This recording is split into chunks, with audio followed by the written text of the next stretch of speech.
NATO സൈനിക സഖ്യത്തിൽ ചേരാനുള്ള തങ്ങളുടെ ദീർഘകാല ആഗ്രഹം ഉപേക്ഷിക്കാൻ തയ്യാറാണെന്നാണ് യുക്രൈൻ പ്രസിഡന്റ് വോളോഡിമിർ സെലൻസ്കി അറിയിച്ചത്. പകരം അമേരിക്ക, യൂറോപ്യൻ രാജ്യങ്ങൾ, കാനഡ, ജപ്പാൻ തുടങ്ങിയ സഖ്യകക്ഷികളിൽ നിന്ന് നിയമപരമായുള്ള സുരക്ഷാ ഉറപ്പുകൾ ലഭിക്കണമെന്നാണ് യുക്രൈന്റെ ആവശ്യം. അമേരിക്കൻ പ്രസിഡന്റ് ഡൊണാൾഡ് ട്രംപിന്റെ പ്രതിനിധികളായ സ്റ്റീവ് വിറ്റ്ഹോഫ്, ജാരഡ് കുഷ്നർ എന്നിവരുമായി ബെർലിനിൽ നടന്ന ചർച്ചകൾക്കിടെയാണ് സെലൻസ്കി ഈ നിർദ്ദേശം മുന്നോട്ടുവച്ചത്. അതേസമയം റഷ്യയുടെ ഭാവി ആക്രമണങ്ങളെ തടയാനുള്ള ഒരു വിട്ടുവീഴ്ചയായാണ് യുക്രൈൻ ഈ തീരുമാനത്തെ കാണുന്നത്.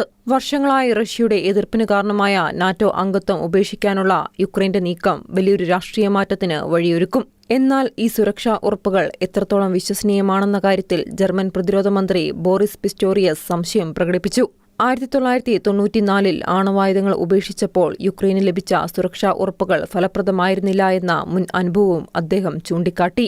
അതേസമയം നാറ്റോ സൈനിക സഖ്യത്തിൽ ചേരാനുള്ള ലക്ഷ്യം ഉപേക്ഷിക്കാമെന്ന യുക്രൈന്റെ നിർദ്ദേശം സമാധാന ചർച്ചകളിൽ കാര്യമായ സ്വാധീനം ചെലുത്താൻ സാധ്യതയില്ലെന്ന് US സുരക്ഷാ വിദഗ്ധർ അഭിപ്രായപ്പെട്ടു.